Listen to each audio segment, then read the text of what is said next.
Superhero Deep Dive.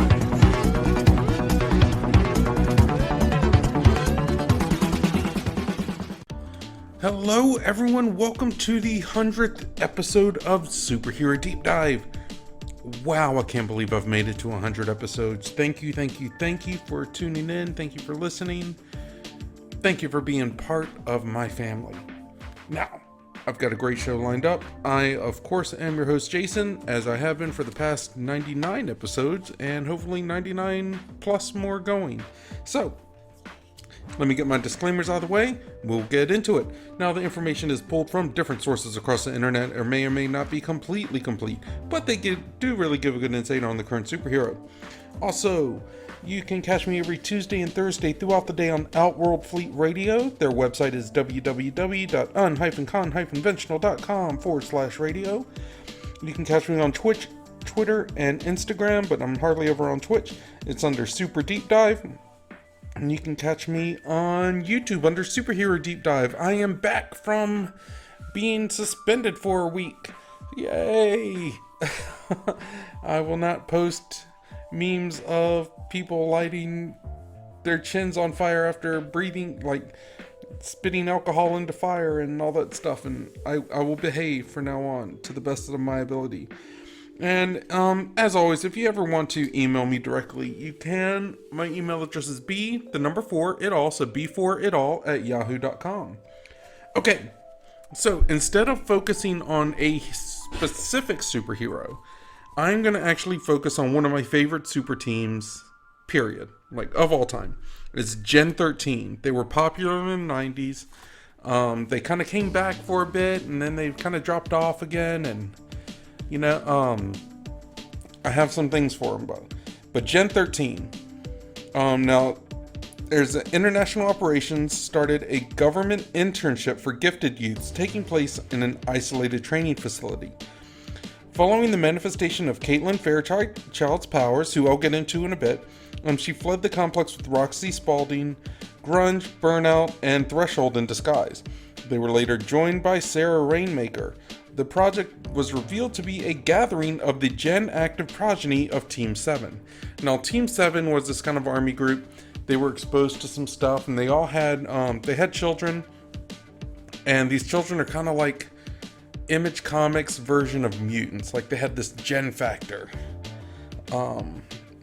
And yeah, so, I mean, basically they were mutants. I mean, that's the best way to put it. Or, they're now owned by DC Comics, so they're called metas, so. But that's what it is, Gen 13. Threshold tricked the group sans Fairchild to return to base and help free the other kids. But upon their return, they were apprehended for further testing. With the help of Pitt and John Lynch, the kids finally escaped. The group retreated to La Jolla, California, and officially formed the group as Gen 13. They opposed International Operations, or IO, and their violent counterpart, DV8. Gen 13 loosely refers to the 13th generation of Americans. Team 7 had been part of a project called Gen 12, so that kind of gives that background as far as the name goes. The team spent a lot of time delving into the past of Team 7 to learn more about themselves. Fairchild and Freefall learned that they were half-sisters, and Lynch was revealed to be Burnout's father. Also during this time, Freefall and Grunge began to date, while Rainmaker revealed herself to be bisexual. Like I said, we'll get more into those in a bit. The team was caught in an explosion of a 6-megaton bomb believed to be dead. Fairchild was the only survivor and mentored a new Gen 13 team, effectively taking Lynch's role in the one before. However, this team existed in what was later revealed to be an alternate reality, which was similar to the mainstream Wildstorm universe, except for its point of divergence, which was the last issue of Gen 13 Volume 2. At the end of Volume 3, the rest of the original Gen 13 was revealed to be alive, and after time traveling to avoid the detonation that quote-unquote killed them, the reunited group returned to mainstream Wildstorm universe. In early 2006, Wildstorm brought all of its in-continuity comics since Wildcats #1 to an end.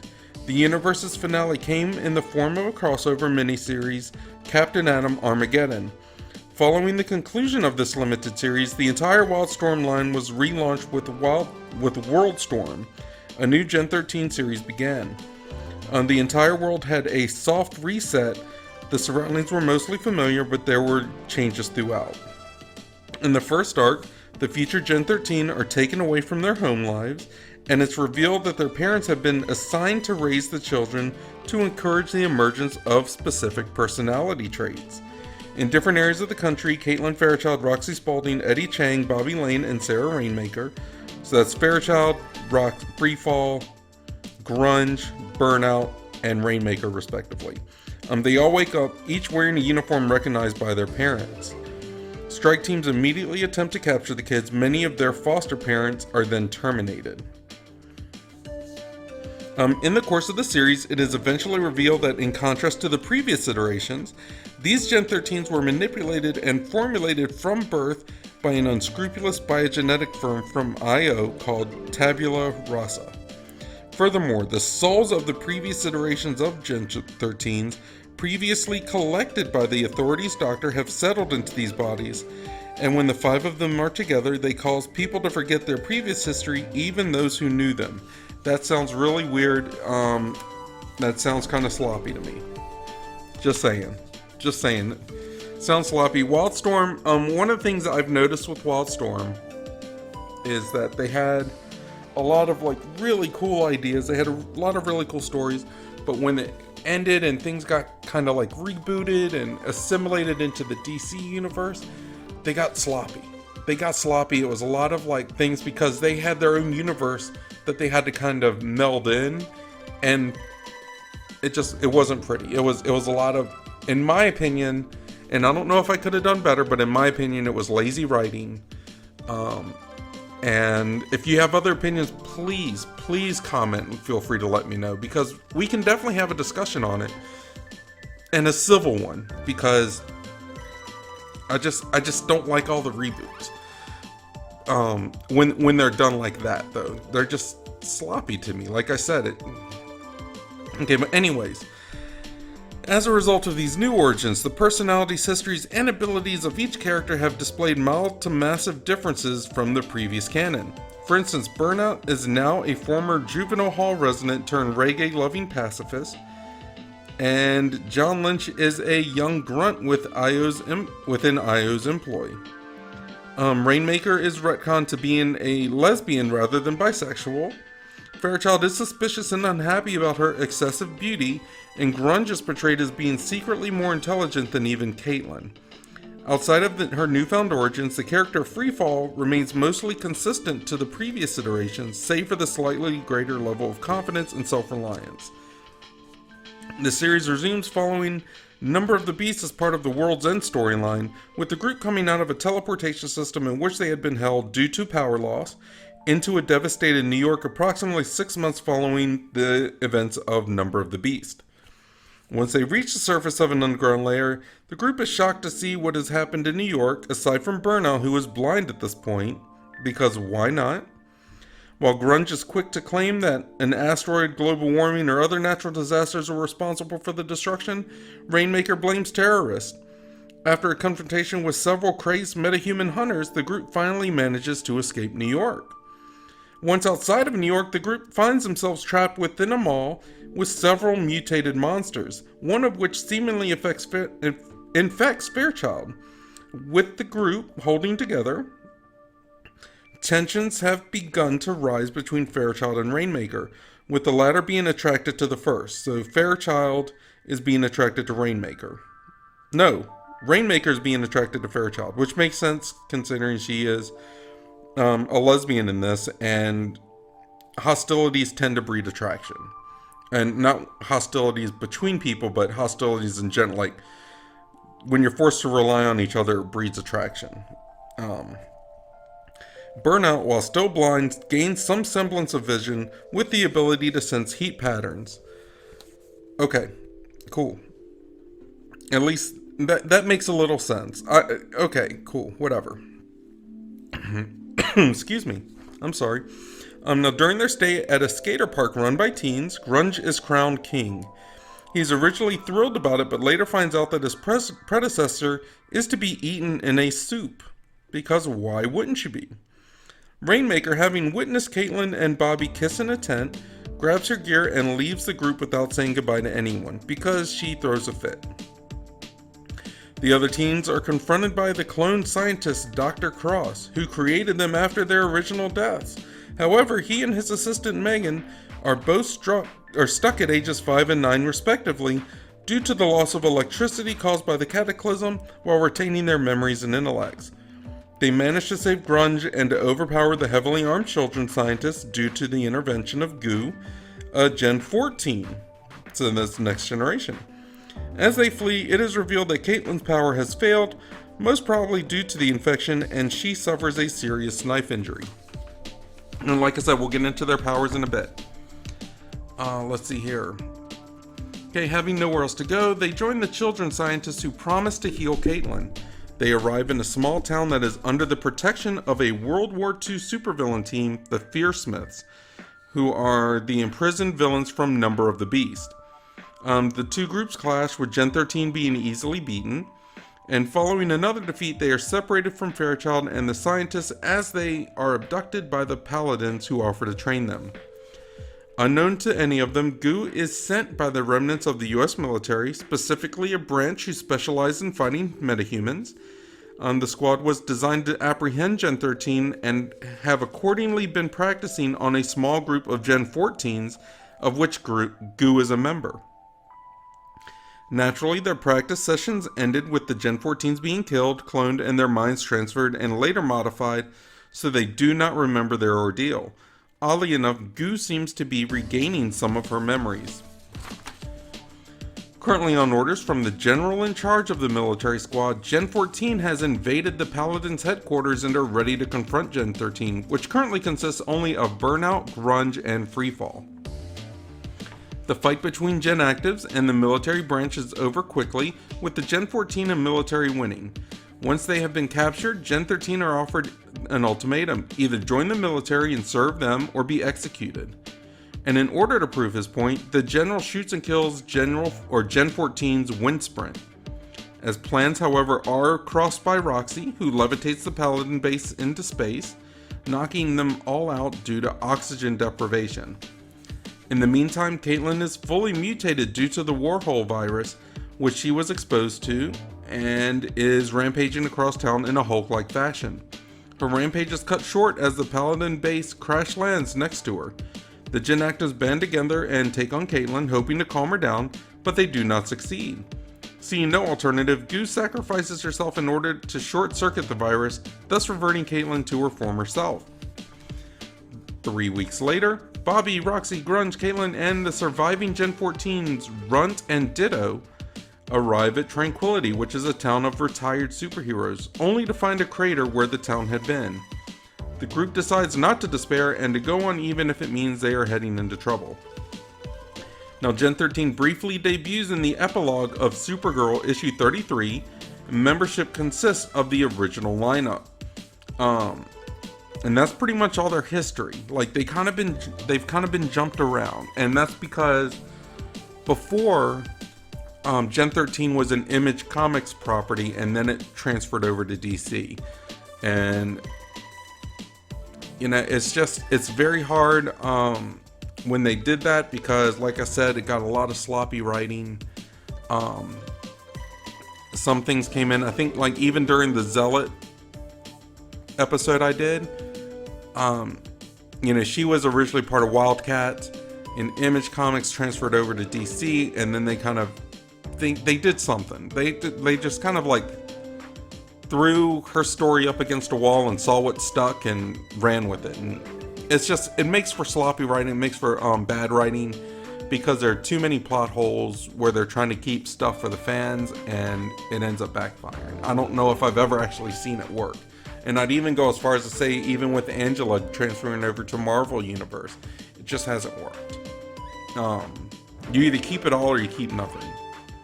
You know, and there are ways to do that, I'm sure. But anyways, let's get into our powers. Okay, powers. Caitlin Fairchild.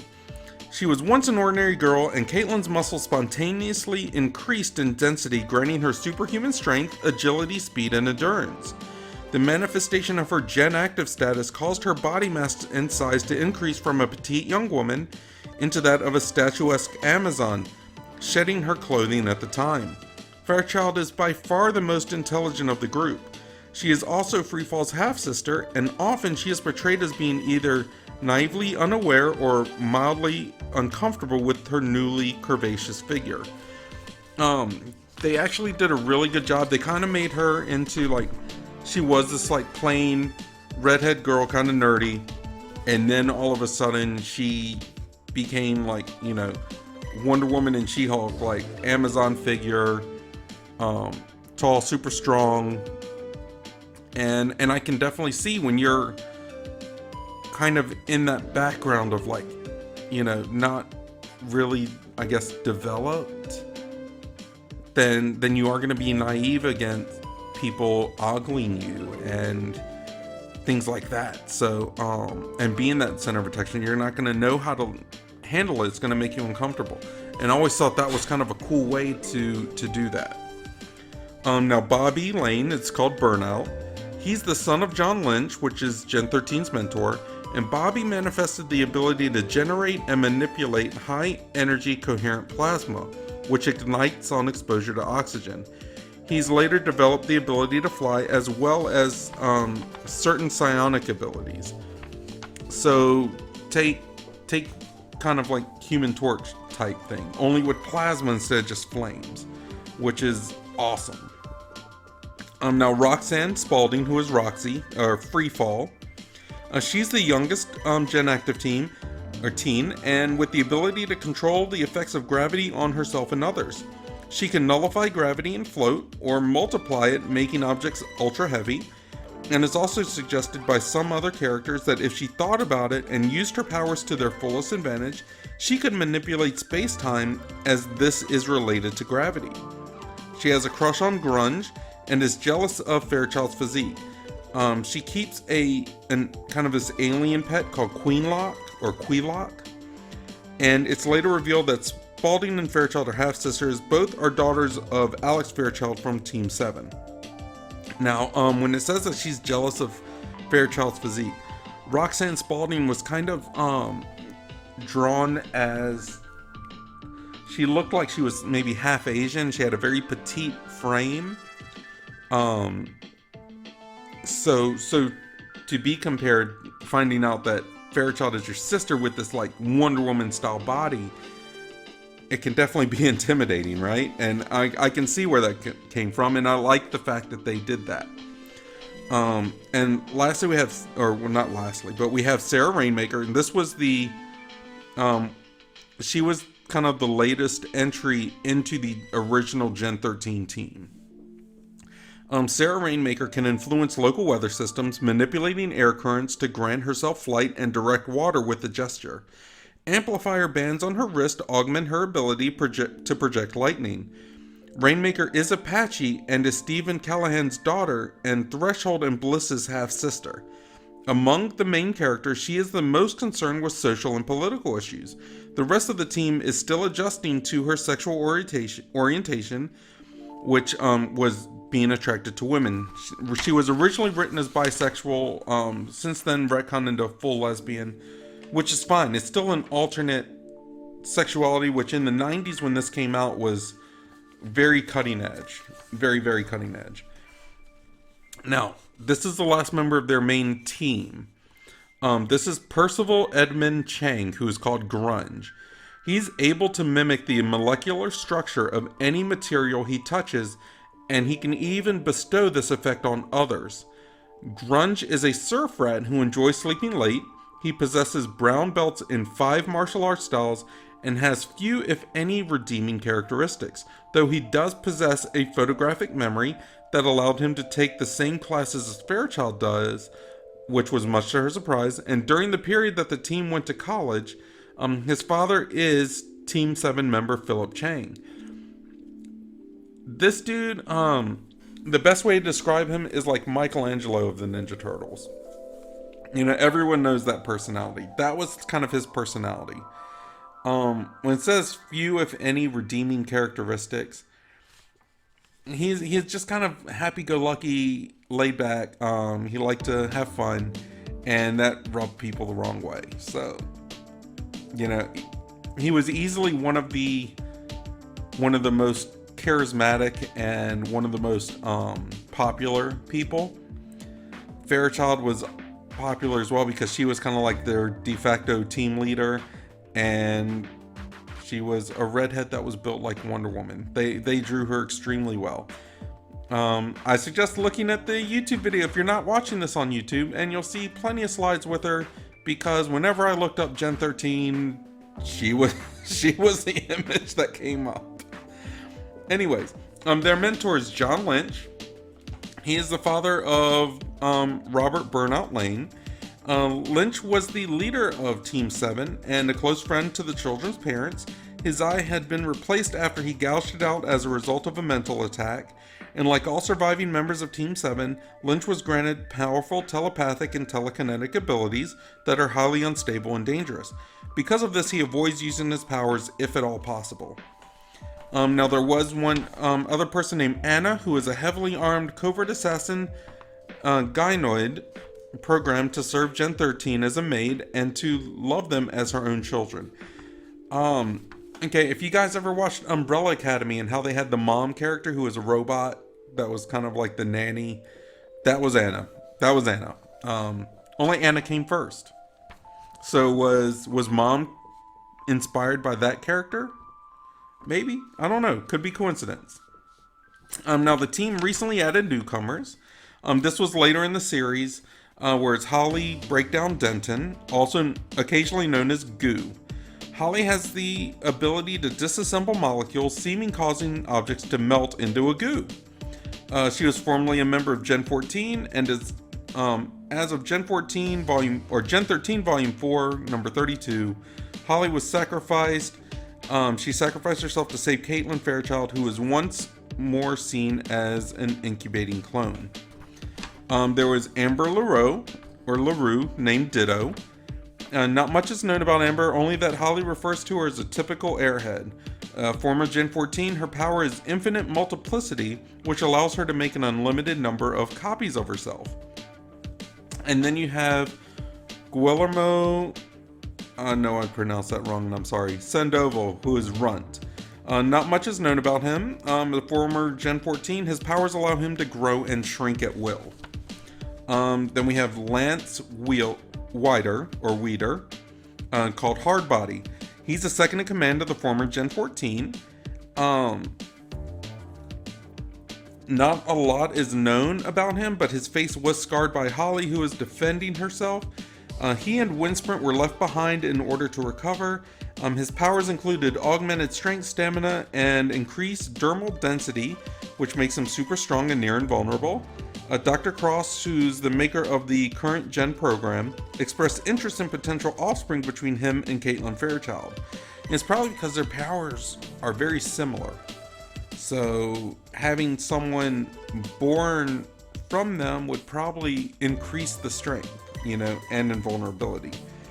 Then we have, lastly, Shakira Windsprint Johnson. She's a speedster of Gen 14. She was actually shot in the head by a crazed general and believed to be dead. However, it was revealed that her enhanced physiology also included heightened metabolism, allowing her to survive the gunshot. I like that kind of aspect of her. She and Hardbody had originally been left behind in order to recuperate. So, those are the members and their powers. For the most part, whenever I talk about Gen 13, I'm talking about the original. I'm talking about Grunge, Fairchild, Roxy, who was Freefall, Rainmaker, and oh my gosh, I can't remember the last guy. Burnout, which is such a weird name for him. But it is what it is. But I want to know, what do you guys think? Do you have opinions of Gen 13? Are they loved as much as I do? I don't know. Let me know. Let me know in the comments if you're watching on YouTube. Please like, subscribe, share, all that good stuff. Like I said, you can let me know on Instagram and Twitter under Super Deep Dive, and I use the hashtag superherodeepdive. Or you can email me directly at b4itall, so b4itall at yahoo.com. Alright, let's get into some fun facts about them. Because this is actually pretty cool. They're a cool team. Now, Gen 13's most obvious influence is Marvel Comics' X-Men. So if you're an X-Men fan, you'll probably like Gen 13, which originally featured 5 young friends who were trained in secret by an older man who tried to protect them from a dangerous world. Many of the more social aspects of the team were inspired by the second generation X-Men spin-off series, New Mutants. In fact, the original title of the book was to be Gen X, as seen in an early advertisement for the series in the second issue of Stormwatch, but was later changed due to Marvel having an X-Men spin-off called Generation X in development at the time. The character of Rainmaker highly resembled the X-Men Storm in that both characters had weather-controlling powers, and Marvel Spider-Man notes this similarity in a crossover issue to the point of briefly mistaking her for Storm in their first encounter.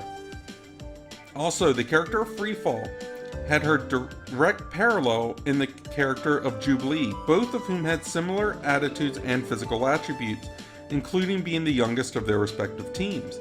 Freefall also had an unearthly pet, Quilok, which parallels the baby dragon Lockheed, belonging to Kitty Pryde of the X-Men.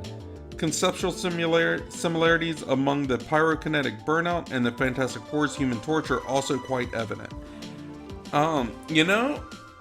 These were made, I remember these were kind of like brought out when the series started, but really there's so many superheroes, it's really hard to not have similarities here and there, but they wrote them in such a way that even though there are similarities, and some can actually be, whether it's powers, manipulation of powers, or the character designs, they can be kind of like direct rip-offs. They still wrote them well enough to where there was a difference, so I don't hold that against them. Now, John Lynch, who was their mentor, was inspired by Clint Eastwood, both in appearance and personality. Another influence is Marvel's character Nick Fury, who also is a one-eyed secret agent. Yeah, that makes sense. Kinda. Okay, many of the early Gen 13 adventures also parallel the X-Men. In issue number 2 of the ongoing series, the team fought Helmut, a practically unbeatable armored opponent with a vendetta against the team's mentor, similar to the X-Men's Juggernaut. In the next 5 issues, the team went on an inadvertent world tour similar to early adventures of the all-new, all-different X-Men of the 1970s.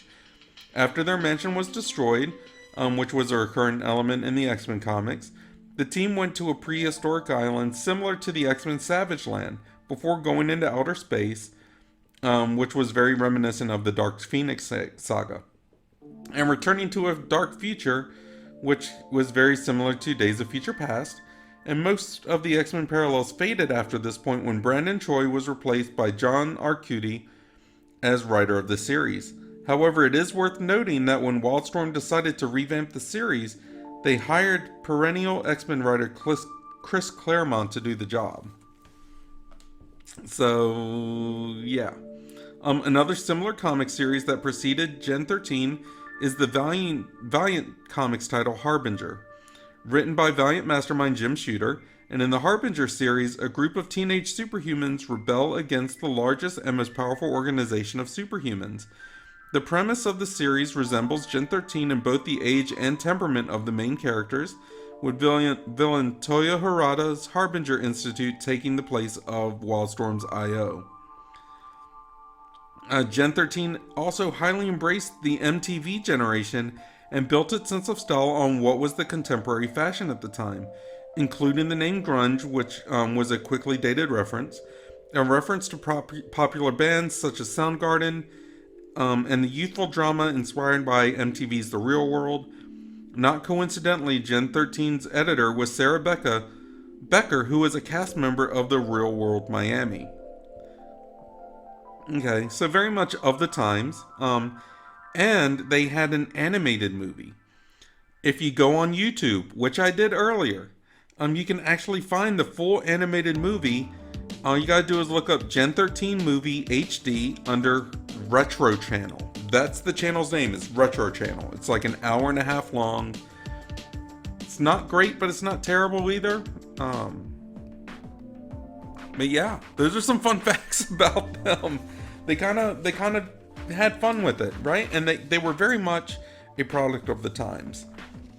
But with that being said, let's go into the Power Expansion series. This is where I look at the heroes, I look at the team, and I say, do they need a new comic series? Do they need an animated series? Do they need a one-shot? Do they need a movie? Do they need a live-action series? If so, what's the plot? Who casts them? Like, who's playing the characters? All this stuff. All that kind of good stuff. This is my favorite part because I really get to let imaginations fly. A lot of them sound kind of redundant, but this one may not be an exception. I don't know. But I'm anxious to hear what you guys think. Now, I've always loved the Gen 13 team because it was written during the MTV generation, like they said. Everyone had their own hangups and their own drama, which they ended up bringing into each other's lives. This very much screams reality, and I thought it was a great aspect of it. I love the fact that, one person's drama carried over into someone else's, and they had to kind of work together on this, and everything ended up being interconnected. Now, with that being said, as of the time of this, I'm really saddened but also optimistic of the James Gunn DC Universe reboot. This is the cinematic universe that I'm talking about. The reason I'm optimistic is because Gen 13 is owned by DC Comics now. James Gunn loves obscure characters, and this would be the perfect team to help reboot the DC Universe. Of course, we need our heavy hitters like Superman, Batman, Wonder Woman, Aquaman, and Flash, but, as long as it's not the current Flash, because he's really creepy. But we also need what I call street-level heroes that people can relate to more. And I feel like this is the exact team to do so. More so than Titans or anyone else that DC has in their pockets. Like in it, like we have alternate lifestyles in this team as well. As everyone has their own different cultural backgrounds, political views, and Rainmaker, who we can say she can be bisexual, she can be a lesbian. At the time, it doesn't matter. Like, it's still an alternate sexuality, right? Which can show a struggle, especially with her Native American background. I'm not sure how Native Americans viewed sexuality. I've seen reports here and there, but nothing has really been, I guess, confirmed. And in my eyes, I could be wrong, but there's different backgrounds, right? And there are a lot of little elements at play here, and they can all work out well on the big screen. I mean, one of the things I liked about this was actually the different viewpoints in life that they all had. With things like political views, this can be made an issue and even resolved where people can find a middle ground and compromising and realize that one side of the political spectrum isn't as completely evil as the other side may think. And I feel like something like this can set a tremendous precedent in the DC universe as well as the movie scene in general. Now, as far as, plot goes, I really don't know. Because they didn't have consistency with their plots. There weren't a whole lot of big bad guys that they were constantly working with. With them being absorbed into the DC universe, I'm sure we can figure something out. Maybe even some of the more street level guys, like what if even dealing with something like the Rogues Gallery or something like from the Flash mythos. All these heroes have kind of street level things. We can set something up in Metropolis to tie into Superman, and introduce a new Superman through this, where they're dealing with some of the street level things like Inner Gang, because that was made known in the Black Adams, which in the Black Adam movie, which I'm not even sure is even being held canon anymore, because everyone's pretty much gone from what I understand. But there's something to do. Now going back to political talk, and I stay away from political for the most part, but this is one of those things I think it can handle. The Marvel Cinematic Universe, the MCU, has avoided political talk in most of their properties, with the exception of a few. She-Hulk, I'm looking at you. But when it does get political, the common complaint is that it's too biased or one-sided. I'm not saying one side is wrong, I'm not saying one side is right, I'm just saying that this is a common complaint. It's too biased or one-sided. Now, when that happens, it alienates people, right? So I think we're in a place in time with our society where it's a bit too difficult to leave politics off the table in some form or another, especially at the street level stuff. So I think the best way to approach this is with acceptance and compromise. And I promise you, there's always a way to compromise on these.